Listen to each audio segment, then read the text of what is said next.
हम्म।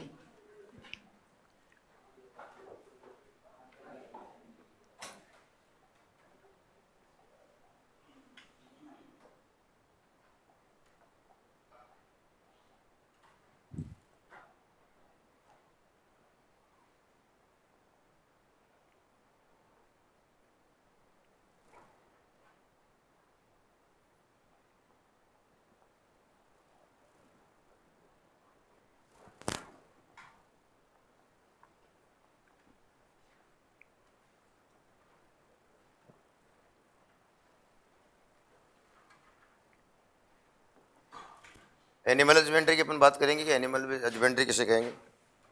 तुम लोग लिखते भी जाना साथ के साथ ही, है ना। मैं बोलूँगा, तुम लोग लिखते भी जाना, तो दोनों ही काम हो जाएंगे, ठीक है ना। लेकिन हाँ, देखिए जितने भी हमारे जो पालतू जो जानवर हैं उनको हमें इकोनॉमिक रूप से क्या बनाना है, प्रॉफिटेबल बनाना है, ठीक है। उन्हें हमें आर्थिक रूप से उपयोगी बनाने के लिए, उनके हम उप उत्पाद प्राप्त करने के लिए इकोनॉमिकली हमें क्या करना है, प्रॉफिटेबल बनाना है। अब उनसे उप उत्पाद जैसे अपन मांस प्राप्त करते हैं, चमड़ा प्राप्त करते हैं, ऊन है, दूध है, ठीक है। ये सारे उप उत्पाद प्राप्त करने के लिए पालतू पशुओं का अपन क्या करते हैं, लालन पालन करते हैं, उनके स्वास्थ्य की रक्षा करते हैं, आवास की व्यवस्था करते हैं, ठीक है। तो लिखना, पालतू पशुओं के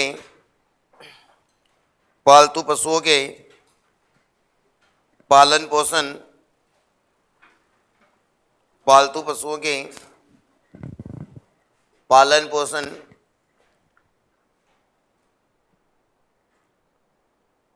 स्वास्थ्य रक्षा,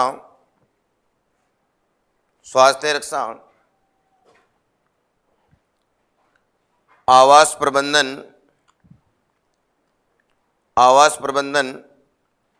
आदि का ज्ञान कराने वाला विज्ञान है। कहने का मीन यही है कि हमें जो भी जितने भी हमारे जो पालतू पशु हैं उन्हें इकोनॉमिकली हमें प्रॉफिटेबल बनाना है, ठीक है ना। तो ये तो हमारी इसकी डेफिनेशन हो गई है। अब अपने शब्दावली की बात कर लेते हैं, टर्मिनोलॉजी की बात कर लेते हैं। टर्मिनोलॉजी की बात करेंगे सबसे पहले, ठीक है। तो टर्मिनोलॉजी में देखिए सबसे पहले अपन लिखेंगे डॉकिंग। अब डॉकिंग किसे कहते हैं,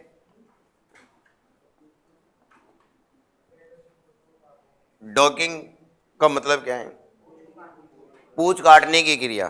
तो भेड़ों में पूंछ काटने की जो क्रिया होती है उसे हम क्या कहते हैं, डॉकिंग कहते हैं। तो अब हम इसमें क्या लिखेंगे, भेड़ों में पूंछ काटने की क्रिया,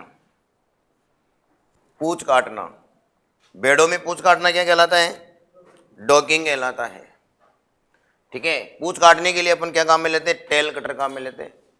अगर अन्य जानवरों में अगर अपन पूंछ काटने की अगर बात करें ना तो वो डिटेलिंग कहलाता है। अन्य जानवरों में अगर अपन पूंछ काटने की बात करें तो वो डिटेलिंग कहलाता है।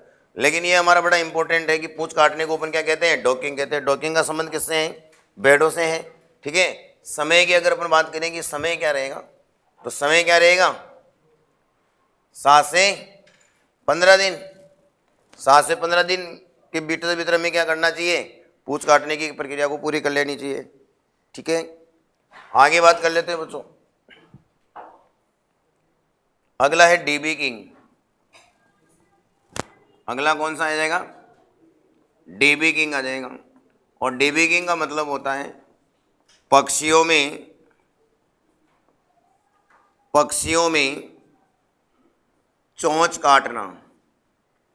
पक्षियों में चोंच काटने को अपन क्या कहते हैं, डीबी किंग कहते हैं। डीबीकर की सहायता से जो पक्षी होते हैं उनमें चोंच काटने की जो प्रक्रिया होती है उसको अपन डीबी किंग कहते हैं। अब चोंच क्यों काट रहे हैं, क्योंकि पक्षियों की जो चोंच होती है वो काफ़ी शार्प होती है ना, काफ़ी आगे से क्या ऐसी होती है, नुकीली होती है। तो पक्षी क्या करते हैं, एक दूसरे को चोंच मार करके घायल करते हैं।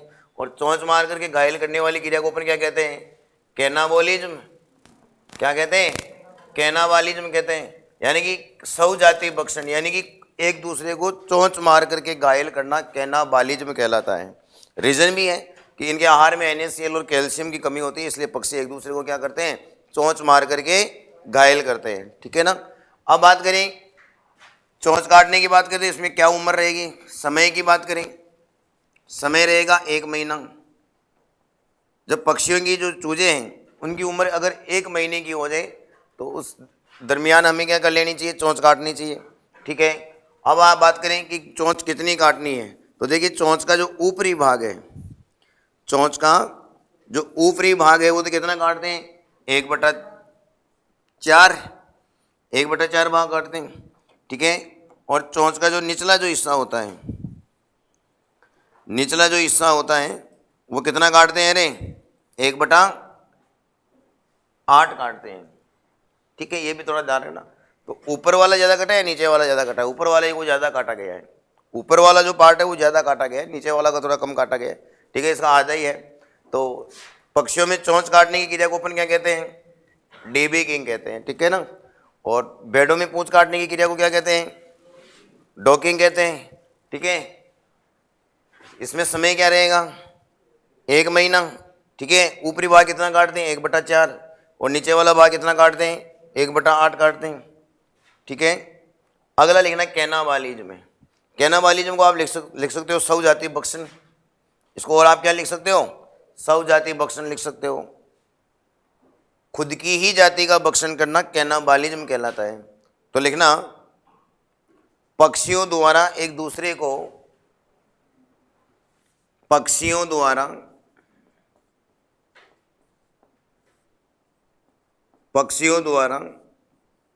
एक दूसरे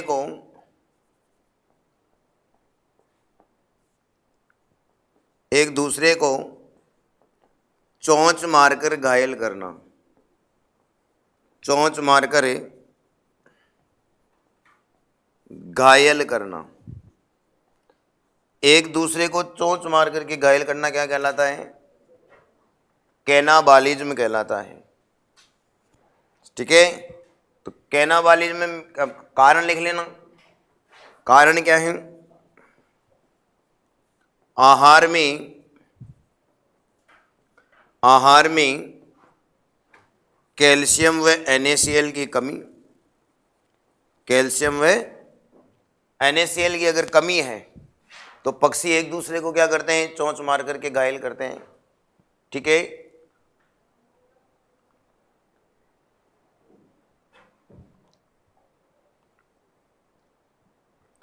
अगला आता है बच्चों कैपोनाइजेशन। अगला कौन सा आता है, कैपोनाइजेशन।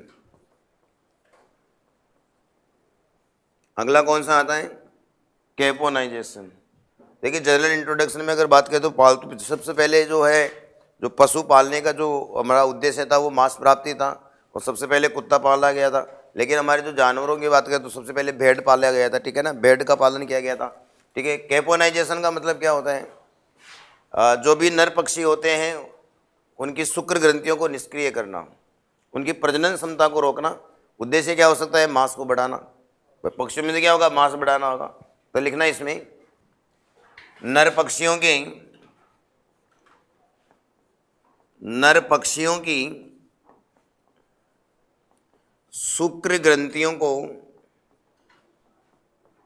नर पक्षियों की शुक्र ग्रंथियों को निष्क्रिय करना, निष्क्रिय शुक्र ग्रंथियों को निष्क्रिय करना। ठीक है, वो क्या कहलाता है, कैपोनाइजेशन कहलाता है। नर पक्षियों की शुक्र ग्रंथियों को निष्क्रिय करना यानी इनकी प्रजनन क्षमता को अवरुद्ध करना है, रोकना है, तो वो प्रक्रिया क्या कहलाती है, कैपोनाइजेशन कहलाता है। अब देखिए कैपोनाइजेशन में जो बदियाकृत किया हुआ जो नर मुर्गा होता है वो क्या कहलाता है, कैपन कहलाता है। कैपन से क्या बना है, कैपोनाइजेशन। तो यहाँ पर आप लिखेंगे बदियाकृत नर मुर्गा, बदियाकृत नर मुर्गा क्या कहलाता है, कैपन कहलाता है। बदियाकृत किया हुआ नर मुर्गा क्या कहलाता है, कैपन।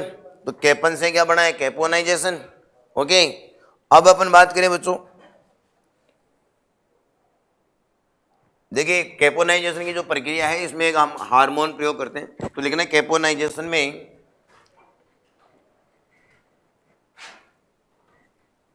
कैपोनाइजेशन में diethyl सिस्टल वेस्ट्रॉल, di ethyl सिस्टल diethyl सिस्टल वेस्ट्रोल diethyl सिस्टल वेस्ट्रोल hormone का प्रयोग करते हैं, हार्मोन का प्रयोग करते हैं। केपोनाइजेशन की प्रक्रिया में ध्यान रखिएगा, डाईथाइल सिस्टल वेस्ट्रोल हार्मोन का प्रयोग करते हैं। जो नर पक्षी होते हैं उनकी गर्दन में ये जो हार्मोन है उसका इंजेक्शन या जो टेबलेट होती है उसको लगा देते हैं, जिससे क्या होता है कि जो नर पक्षी होते हैं उनमें नर के प्रजनन जो क्षमता के जो गुण होते हैं वो समाप्त हो जाते हैं और इनमें मादा जैसे गुण आ जाते हैं, ध्यान रखना। तो उद्देश्य यहाँ पर मांस को बढ़ाना है, ठीक है। पक्षियों से हमें मांस प्राप्त कर रहे हैं, तो मांस को बढ़ाने के लिए क्या करते हैं, कैपोनाइजेशन करते हैं, ठीक है। पशुओं में बधियाकरण करना तो कास्ट्रेशन कहलाता है। पशुओं का अपन अलग पढ़ेंगे, उसकी विधियाँ भी अपन पढ़ेंगे, ठीक है। जो तो जैसे गाय भैंस में अगर करते हैं तो वो बुलक कहलाता है। बेड में बधियाकरण किया हुआ जो नर मेढ़ा होता है वो विडोर कहलाता है, ठीक है। अपन बाद में बात करेंगे उनकी। आगे बात करें बच्चों तो देखिए लेयर पोल्ट्री क्या होती है। आगे आता है लेयर पोल्ट्री, ये क्वेश्चन लास्ट ईयर आया भी था। लेयर पोल्ट्री, लेयर पोल्ट्री का संबंध किससे है? तो लेयर पोल्ट्री का मतलब क्या होता है, लेयर पोल्ट्री किसे कहेंगे? आप आंसर दे सकते हैं, कोई दिक्कत नहीं है। लेयर पोल्ट्री का मतलब है केवल अंडे उत्पादन के लिए पाले जाने वाले पक्षी। अंडा उत्पादन के लिए, ऐसे पक्षी जिन्हें हम अंडों के लिए पाल रहे हैं उनसे हमें अंडे प्राप्त करना है तो उसको अपन बोलते हैं लेयर पोल्ट्री, ठीक है। पोल्ट्री का मतलब इसमें बहुत सारे के जो पक्षी होते हैं जैसे मुर्गियां हैं, तितर है, कलंस है, बतख है, ठीक है, बटेर है, गिनी है, इनको पालना ही हमारे पोल्ट्री कहलाता है। पोल्ट्री का मतलब ऐसा नहीं है कि भाई हम अकेले मुर्गियों को ही पाल रहे हैं, लेकिन पोल्ट्री में जो सबसे बड़ा जो हिस्सेदारी है वो मुर्गियों का है। 60 से 70% हमारी मुर्गियाँ इसमें पाली जाती हैं, ठीक है ना। तो देखिए लेयर पोल्ट्री का लिखना, केवल अंडा उत्पादन हेतु पाले जाने वाले पक्षी, केवल अंडा उत्पादन हेतु, केवल अंडा उत्पादन हेतु पाले जाने वाले पक्षी। तो पिछली बार ये क्वेश्चन कोई ना कोई एग्जाम में था, जैसे एसकेएन वाला हो चाहे एमपीटी वाला जो सुपरवाइजर का पेपर था उसमें क्वेश्चन आया था कि लेयर पोल्ट्री का संबंध किससे है। तो लेयर पोल्ट्री किससे संबंधित है? अंडे उत्पादन से हैं, ठीक है। ऐसे पक्षी जिन्हें हम अंडे उत्पादन के लिए पाल रहे हैं वो लेयर्स कहलाते हैं, ध्यान रख लेना, ठीक है। इसके बाद में आता है ब्रॉयलर पोल्ट्री। नेक्स्ट आता है ब्रॉयलर पोल्ट्री। अगला कौन सा जाएगा? रे ब्रॉयलर पोल्ट्री हो जाएगा बच्चों, ठीक है। अब ब्रॉयलर पोल्ट्री का मतलब क्या है? केवल मांस उत्पादन के लिए पाले जाने वाले पक्षी। केवल मांस उत्पादन के लिए पाले जाने वाले पक्षी क्या कहलाते हैं? ब्रॉयलर पोल्ट्री कहलाती है, ठीक है। तो यहां पर क्या लिखोगे? केवल मांस उत्पादन हेतु, मांस उत्पादन हेतु पाले जाने वाले पक्षी, पाले जाने वाले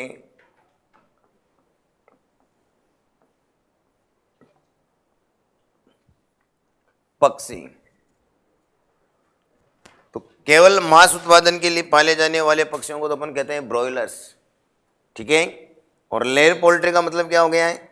जो अंडे उत्पादन के लिए पाले जाते हैं वो आपका लेयर। अब देखिए ब्रॉयलर के लिए जो अंडा उत्पादन के लिए जो सबसे अच्छी जो नस्ल मानी गई है वो आपकी व्हाइट लेगहॉर्न है। व्हाइट लेगहॉर्न विश्व में सबसे अधिक अंडे देने वाली जो मेडिटेरियन क्लास की सबसे अच्छी नस्ल है, ठीक है। व्हाइट लेगहॉर्न का नाम सुना होगा, जो 220 से लेकर के 240 अंडे प्रति वर्ष प्रति पक्षी देता है। तो व्हाइट जो लेगहॉर्न जो जा रहा है ना, मेडिटेरियन क्लास की यानी कि भूमध्य सागरीय वर्ग की सबसे अच्छी नस्लों में है, ठीक है। अभी जो डब्ल्यू का जो पेपर था उसमें आया था कि जो मटर वाली जो कलंगी किस में पाई जाती है? तो रेड कॉर्निस में पाई जाती है, ठीक है, आया था ना अभी। मटर जैसे कलंगी, तो पक्षियों के बारे में अपन बात कर लेंगे। आगे बात करें ब्रॉयलर हो गया, जो लेयर पोल्ट्री हो गया, ध्यान रखना जो ब्रॉयलर्स होते हैं उनका जो वजन कितना होता है। ब्रॉयलर्स का जो वजन की बात करें कि जो पक्षी होते हैं इन ब्रॉयलर का वजन कितना होता है? इन ब्रॉयलर्स का वजन होता है 1.5 से लेकर के 2.5 किलोग्राम तक। इसलिए इन ब्रॉयलर्स को जो 45 से 60 दिन के भीतर भीतर हमें मार्केट में बेच देना चाहिए। इनको लंबे समय तक नहीं रखना चाहिए, क्योंकि जैसे हम पशुपालन कर रहे हैं, पोल्ट्री चला रहे हैं, गाय भैंस का पालन कर रहे हैं, ऊँट पालन कर रहे हैं, भेड़ पालन कर रहे हैं, तो जो सबसे बड़ा जो खर्चा आता है वो आहार खर्चा आता है। सबसे बड़ा खर्चा कौन सा है बेटा? सबसे बड़ा आहार खर्चा है। और आहार पर जो खर्चा होता है वो हमारा 60 से 70% होता है। तो हमारे पोल्ट्री में जो जो नुकसान होने की जो संभावना रहती है वो लंबे समय तक इनको हम रख लेते हैं। पर बेचना कितने था? 1.5 से 2 महीने के भीतर हमें बेचना चाहिए, लेकिन लोगों ने क्या किया, इनको लंबे समय तक रखा।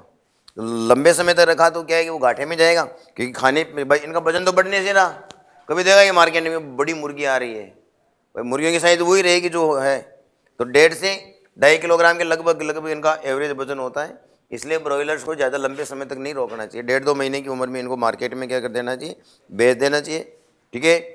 अब जैसे पिछली बार क्वेश्चन आया था अपने काला मासी, प्रोटीन की मात्रा ज़्यादा है, ठीक है, उसमें जो शरीर है और मांस दोनों का एक काला रंग होता है, तो उसमें न्यूट्रिटिव वैल्यू ज़्यादा है उसकी। उसको 2018 में जीआई टैग भी मिला है, जीआई जियोग्राफिकल इंडिकेशन, यानी कि उसने एक अपनी विशेष क्षेत्र में विशेष पहचान बनाई है। ठीक है, कौन सी है? कड़कनाथ।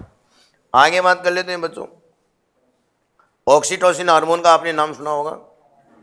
अगला आता है ऑक्सीटोसिन। ऑक्सीटोसिन ऑक्सीटोसिन जो है मिल्क लेट डाउन हार्मोन है। ठीक है, पिट्यूटरी ग्लैंड से ये सीक्रेट होता है। ठीक है, हाँ, तो ये दूध को उतारने वाला हार्मोन है। इसको अपन क्या कहेंगे? दूध को उतारने वाला हार्मोन। तो लिखना है इसमें, पशुओं को पौसाने वाला हार्मोन। पशु को पौसाने वाला हार्मोन है, यानी कि मिल्क लेट डाउन हार्मोन है। आप इसको ऐसे भी लिख सकते हैं, दूध उतारने वाला हार्मोन। आप क्या लिख सकते हो? पशुओं में दूध को उतारने वाला हार्मोन है, दूध उतारने वाला हार्मोन। ठीक है, ऐसे कई जो पशु होते हैं जो दूध को चढ़ा जाते हैं, तो उनमें क्या है कि ऑक्सीटोसिन का इंजेक्शन लगाते हैं, तो हमारी उनकी बॉडी में ऑक्सीटोसिन जाएगा तो दूध उतरना स्टार्ट हो जाएगा। वैसे भी अपन जब जैसे दूध निकालते हैं तो पहले पशुओं को पौसाने के लिए क्या करते हैं? बछड़े को छोड़ते हैं। बछड़े को छोड़ेंगे तो उसके शरीर में से ऑक्सीटोसिन बनता है, और ऑक्सीटोसिन क्या करता है? मिल्क को लेट डाउन करता है, ध्यान रखना। ठीक है, तो दूध को उतारने वाला हार्मोन, देखिए इसको प्रतिबंधित कर दिया गया। अब बात करें कि ऑक्सीटोसिन का प्रभाव कितने समय के लिए रहेगा। प्रभाव की अगर बात करें बच्चों तो 5 से 7 मिनट तक रहता है। 5 से 7 मिनट तक एनिमल की बॉडी में इसका प्रभाव रहेगा। तो इतने ही समय में हमें दुग्ध दोहन कर लेना चाहिए। तो पिछली बार यही तो क्वेश्चन आया था कि पशुओं में दुग्ध दोहन का समय है, तो लेकिन उन्होंने ऑप्शन गलत दिए। उन्होंने ऑप्शन क्या क्या दिए? 5 मिनट दे दिया, 7 मिनट दे दिया, 10 मिनट दे दिया और 12 मिनट दे दिया। तो इसमें क्या है कि आंसर दोनों को ही मानना पड़ा। ठीक है, वैसे तो एवरेज की अगर बात करें तो 5 से 7 मिनट का समय लगता है दुग्ध दोहन में, लेकिन आपकी 11वीं की बुक में लास्ट में इंपॉर्टेंट लाइनों में लिखा हुआ है कि पशुओं में दुग्ध दोहन का जो समय है वो 5 मिनट का दे रखा है, लेकिन 5 मिनट में दुग्ध दोहन पूरा कंप्लीट है, प्रॉपर नहीं हो पाता है। तो दूध को उतारने वाला हार्मोन कौन सा हो जाएगा? ऑक्सीटोसिन हो जाएगा, ध्यान रखना। ठीक है, इसके बाद में अगला आता है बच्चों दूध को चढ़ाने वाला हार्मोन। तो एड्रिनलिन का नाम सुना होगा, एड्रिनलिन। और एड्रिनलिन में लिखना, इसको बोलते हैं milk holding up, milk holding up hormone. Milk holding up hormone है।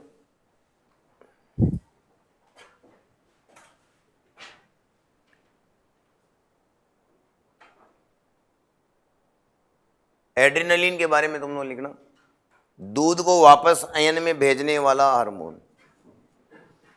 दूध को वापस अयन में भेजने वाला हार्मोन। तो ये दूध को चढ़ाने वाला हार्मोन है। होल्ड अप है वो मिल्क लेट डाउन था।